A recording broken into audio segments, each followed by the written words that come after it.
itu bocah. Ente makan apa? Gemblong. Makan gemblong susah. Coba buka. Coba. Kenapa? Susah makan gemblong kan ketat. Astagfirullahaladzim, ya Allah. Giginya deh cekel nggak? Nggak. Ya meletek. Kok meletek? Kok bunyi begitu? Susah banget masukin celah ke sini. Baru masuk saya nggak gemblong. Gemblongnya segede apa, Om? Segede gini lah. Ada nggak contoh yang ada?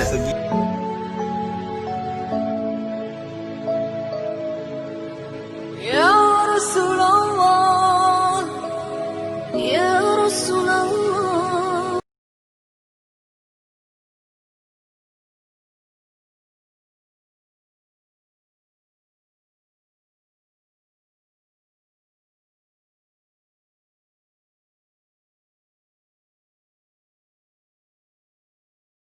Assalamualaikum warahmatullahi wabarakatuh. Alhamdulillah sekarang kita sudah berada di makam Mbah Priuk Ubah Al-Haddad. Sebelumnya tadi kita dari makam apa, Ustaz? Makam Habib Abdurrahman Cikini, kemudian Habib ke Ali. Ali Kuita. Sekarang kita makam yang ketiga. Kita makam berapa? 7. Ada 6. Kita udah dipanggil Ya, sambil sama jalan aja. jamaah.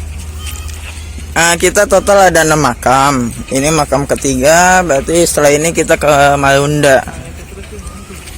Jadi dari Marunda kita lanjut lagi ke wilayah Jakarta Timur, wilayah Condet sama wilayah Kalibata.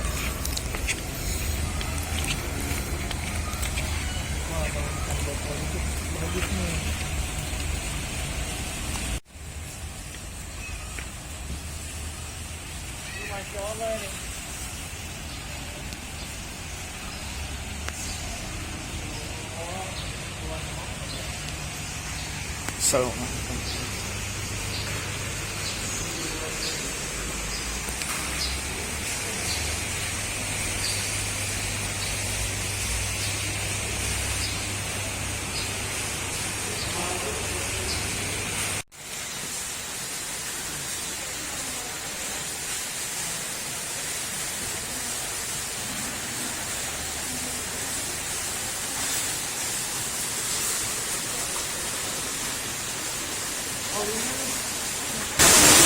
Saya mau nyoba ya. Nah ini insya Allah nih.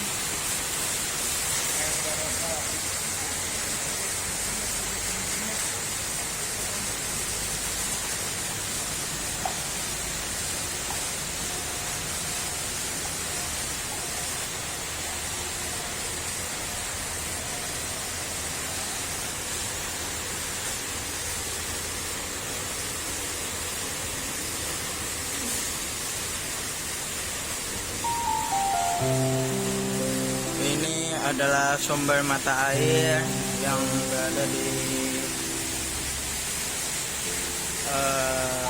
Mbah Priuk, makam Habib Mbah Priuk.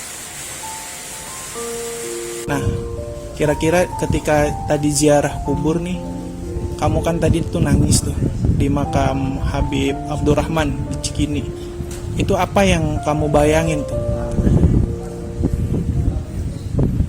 Ayah itu yang selalu ngambil rapot saya, pokoknya selama saya sekolah itu yang sering ke ayah saya.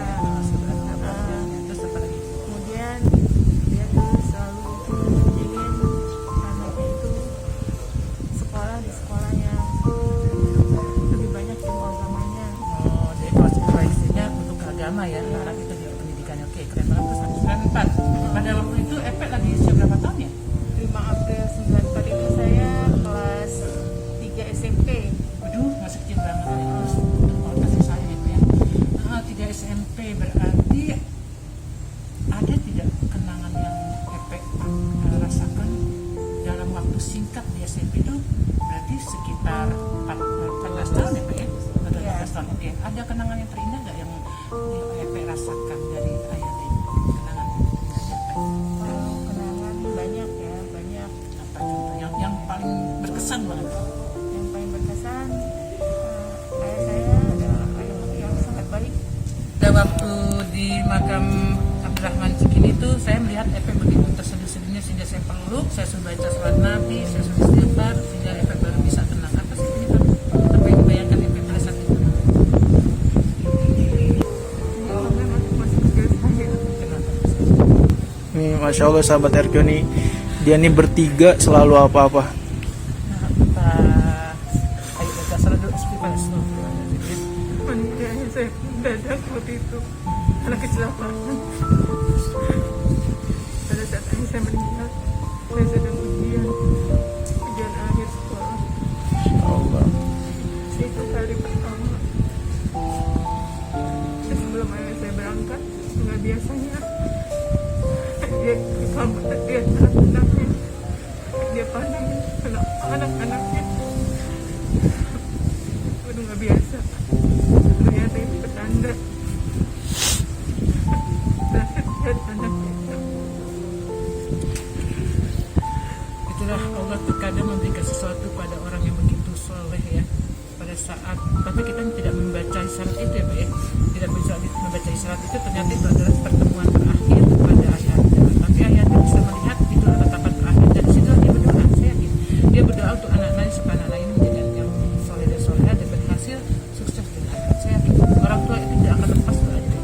Oke, itu yang harus menurut saya itu yang harus tekankan dan hidup sehingga tidak lagi ada beban seperti itu. Insya Allah ayah di sana senang karena melihat efek itu berhasil. Ya tinggal sekarang efek ini gimana? Ya saya mau tanya, masih ada ibu ya? Nah sekarang, nah inilah saya katakan kata kuncinya, yaitu sekarang ibunya inilah sebagai gimana ya? Ladang amal kita, mungkin itu ya, satu ladang amal kita sebagai anak meneruskan bagi, karena gini, kalau kita mencintai seseorang, contoh ayah kita, siapa yang dicintai dekat ibu? Ibu itu yang harus kita dekati, itu yang kita cintai, karena itu tidak akan salah. Ya, oke? Ini sahabat RQ nih, ini sosok 3 wanita yang saya tahu dia ini memang bersatu, cuman ada sesuatu hal hingga akhirnya berpisah, dan ternyata seiring waktu mereka bertiga ini berkumpul lagi. Nah ini salah satu sahabat yang luar biasa, saling menguatkan, dan mereka perempuan dan punya kehidupan yang sedikit berbeda tapi sama. Orang tuanya ditinggal, yang namanya perempuan pasti dekat sama seorang ayah. Nah ayahnya ternyata diambil sama Allah dengan rasa kasih sayangnya. Nah kita ingin tahu apa sih makna yang ada dan buat jadi kita pengalaman hidup kita. Nah, apa yang pengen TIK sampaikan tentang seorang ayah?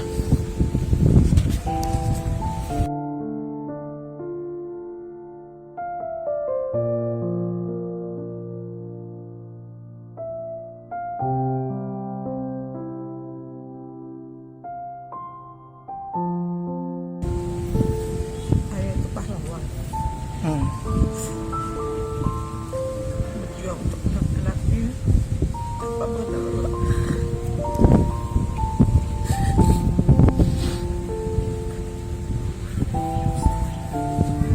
Gak pernah merasa capek, gak pernah merasa, walaupun anaknya seperti apa, tetap dia mendoakan.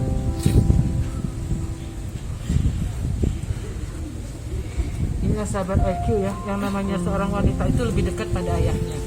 Kita ini memang jujur saja, perempuan itu terkadang lebih dekat pada ayah ya. Apapun diluapkan ke ayah, dan ayah pun lebih senang bicara dengan anak-anaknya. Nah seperti TIK dan TP ini ada sosok perempuan yang dekat banget sama ayahnya, sehingga apa yang dibicarakan itu yang terbayang, ya itulah yang ada adalah 8 emosi dengan nasabah 8 tangis. Tapi insya Allah tangisan ini adalah tangisan bahagia. Oke? Intinya TIV dan TIK tuh sebenarnya banyak yang ingin diungkapkan, namun lebih diungkapkan kepada sikapnya, dan intinya dia selalu berterima kasih dan minta terima kasih untuk orang tuanya ya, kayak gitu. Sekarang buat sahabat RQ yang orang tuanya masih lengkap, pesannya apa? Oke, untuk sahabat RQ seperti Ustaz Ajis nih ya, yang masih ada orang tua, gak ada kata lain, surga kita masih ada di depan kita. Alhamdulillah lah. Nah, coba dong sahabat RQ mau ngelihat kalian berpelukan bertiga, Masya Allah. Ini luar biasa. Mudah-mudahan ya persahabatannya sampai di akhirat kelak jadi namanya umatnya Rasulullah yang selalu ada di surga dan bertemu dengan Rasulullah dan ayah dan lain sebagainya. Terima kasih untuk cerita yang luar biasa banget. Nah, ini yang terakhir nih. Tadi kan Tevi, Teika, Ustadz Muafi yang kamerain, terus Mama, ini sekarang Om Erwin. Ini Masya Allah nih, saya buka sedikit nih sahabat RQ. Nggak tahu kenapa saya ini terucap sama Ustadz Erwin ini. Kita manggilnya Ustadz Erwin. Nah, saya teringat untuk menyuruh beliau ini untuk pulang ke kampungnya ini. Ada perasaan yang di dalam muhasabah tuh emang dia harus ke kampungnya gitu. Karena bagaimanapun Pak Erwin ini, Ustadz Erwin ke Jakarta ini sebagai pendatang yang asal lahirnya itu luar biasa, jauh di luar Jawa, di luar Pulau Jawa, yakni di Bengkulu.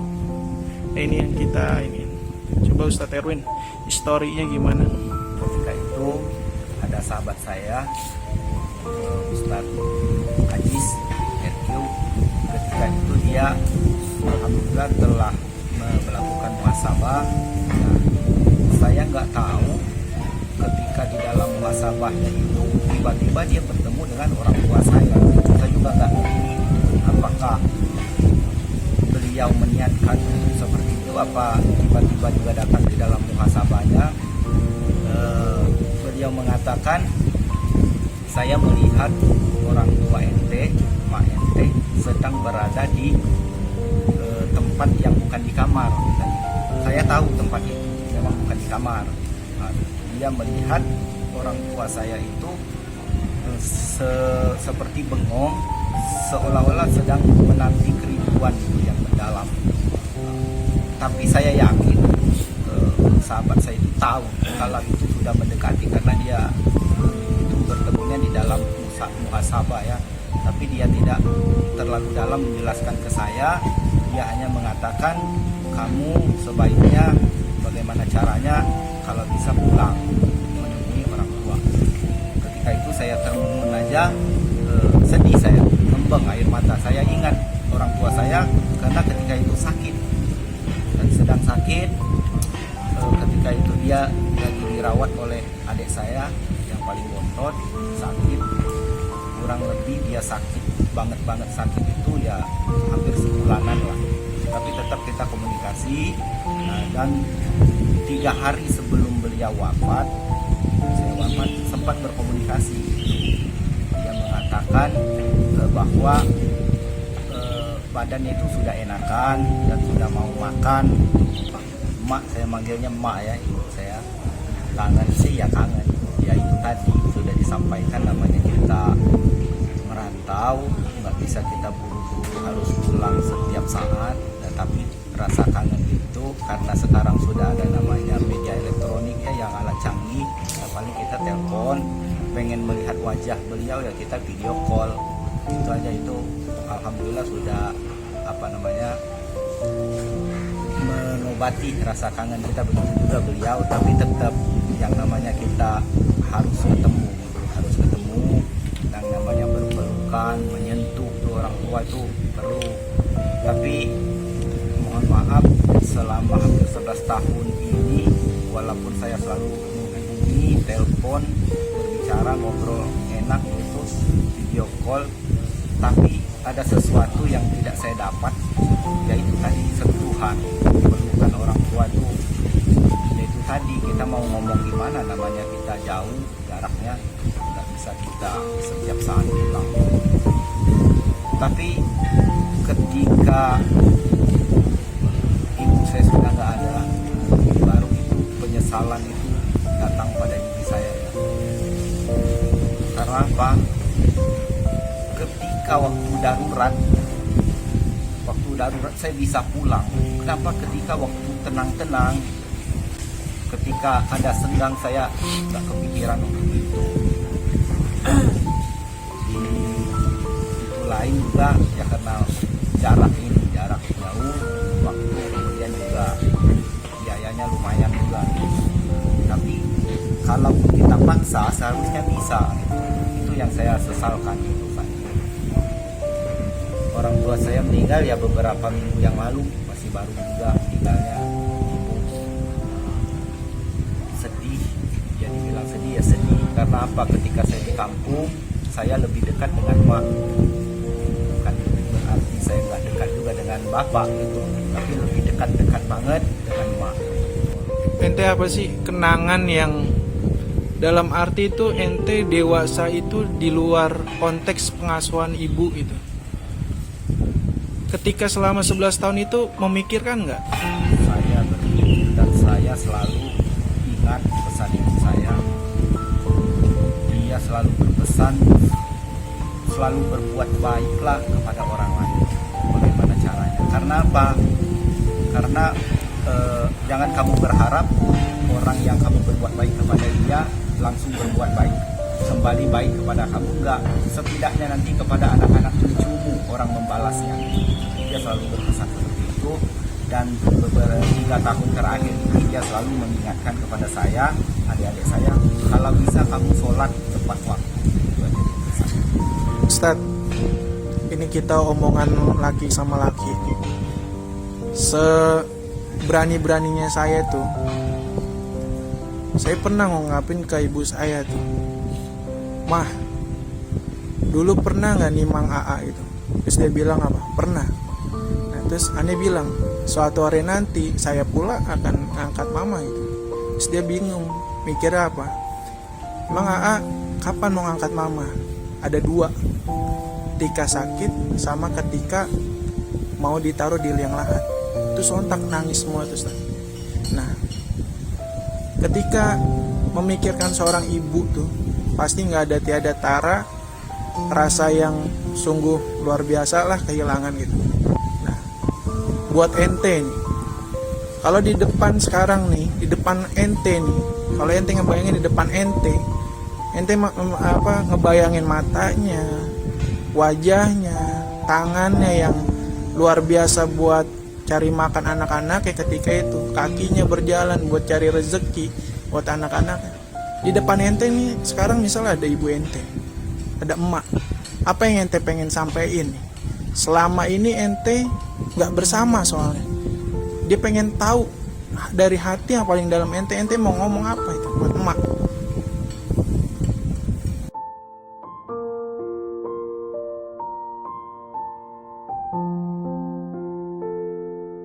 Ketika sekarang depan ente ada ibu, ente mau nyampaikan apa? Ustaz, di depan saya nggak banyak yang akan saya sampaikan. Saya akan cium kaki, kedua kaki. peluk tega.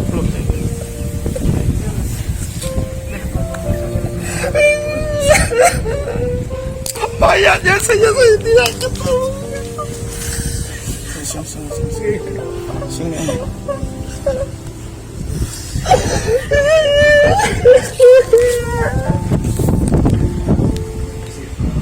Istighfar bang. Jadi dia pengen apa tadi bang? Om Erin Ingin meluk. pengen Meluk. sampai Iya. meninggalnya dia nggak ketemu mayat. Iya. Makanya Hadis bilang Insya Allah. sama Ustadz Erwin, Insya Allah ketemu. Ustadz baca surat As-Sajdah, surat Al-Mulk, surat Yasin, baca sholawat sebanyak-banyak. Ya, sabar Win. Insya Allah. Win terus aja berusaha ya. Insya Allah. Aneh yakin tuh Ustaz, ketika orang tua kita meninggal, anaknya bisa tidak ketemu bisa. Dengan cara apa? Ente dawamin dengan atas nama ibu ente, atas nama emak ente. Emak ente tuh lebih seneng ngeliat ente sekarang. Ente bisa sekarang dakwah, jadi dai, jadi bapak dari anak-anaknya. Itu luar biasa banget Ustaz. Itu yang aneh pahamin. Insya Allah. Ente harus tegas. Ente harus tegas. Insya Allah. Pengen sih ketika kita kecil yakin tidak ada ketika kita melakukan jenazah tapi saya tidak bisa.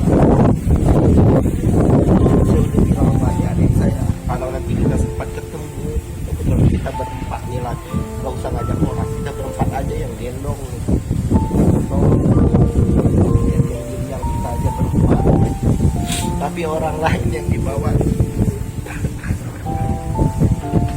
Ikhlas ya Bang Ewin ya.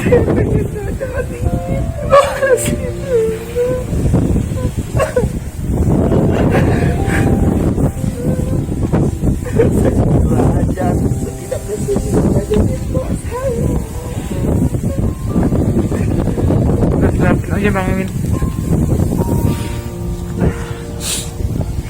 Niat ente insya Allah itu jadi pahala buat ente.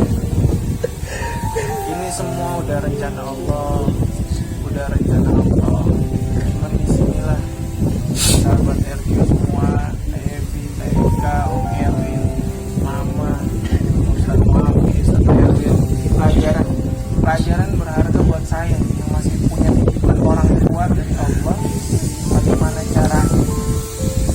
Tapi intinya ente ternyata selama 11 tahun juga banyak ngerepotin orang tua. Itu yang harus jadi bahan hujah ente nanti di akhirat. Bukan dalam arti tidak melayani orang tua, tapi ente malah tidak merepotkan orang tua.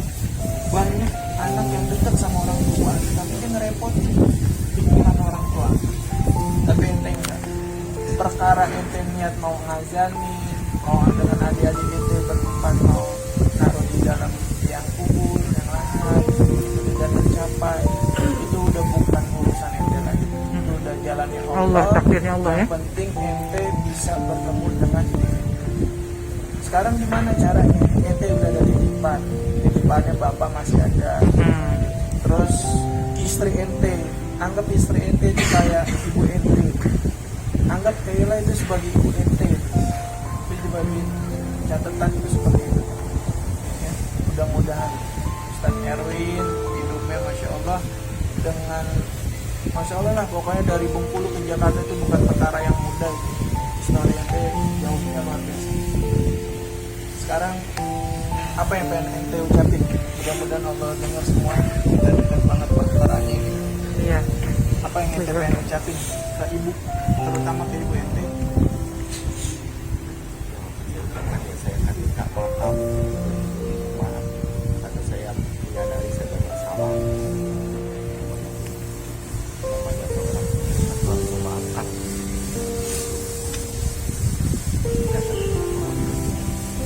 Dan saya juga berpesan ya kepada sahabat-sahabat itu yang masih memilih, terutama yang kalau kita dekat dengan ibu, rawatlah ibu kita.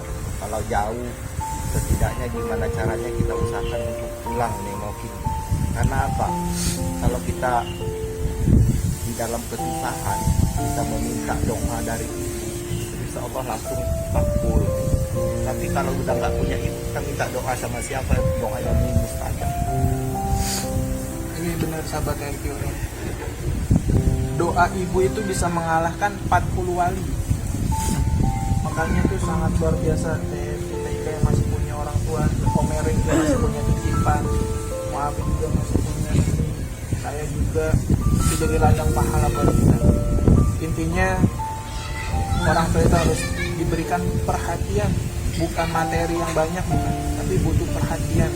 Tapi alhamdulillah ini jadi pelajaran buat kita nih.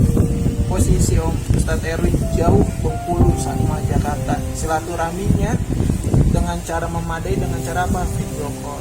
Gak apa-apa, itu udah luar biasa banget, itu udah perhatian yang sudah luar biasa. Tapi intinya sebisa kita, benar tadi Ustadz Erwin bilang, sebisa kita jenguk ibu kita, sejauh mata memandang kita balik, kita minta ampunan berkah lain sebagainya. Ini udah luar biasa banget Ustadz. Terus Evi, Tika, Mama, semua ini buat pelajaran buat Arti dan buat saya pribadi tuh, saya nggak ada apa-apa ya dibanding kalian semua. Saya yakinnya cuma satu hal, manusia itu bisa dikatakan istimewa ketika diberi ujian yang sangat payahnya luar biasa, tapi dia masih mau bertakwa. Itu orang yang paling istimewa. Itu orang yang paling istimewa. Ketika diuji paling payah, paling bawah, paling dasar, tapi dia masih mau beriman sama Allah, itu orang yang paling istimewa. Jadi intinya itu, ente bersyukurlah masih punya bapak, sekarang masih punya Rika masih punya ibu, Egi masih punya ibu, Ustaz Muhammad masih punya ibu, saya masih punya orang tua kedua-duanya. Kita doain semuanya sehat semua. Terus yang meninggal kita doain mudah-mudahan di sisinya Allah masuk surga dan menunggu kita di hari hisab nanti menjadi sahabatnya Rasulullah SAW. Terima kasih sahabat RU. Ini bukan segelintir lagi nih. Ini udah perjalanan luar biasa. Mudah-mudahan bisa bermanfaat bagi kita semua. Terima kasih. Assalamualaikum warahmatullahi wabarakatuh.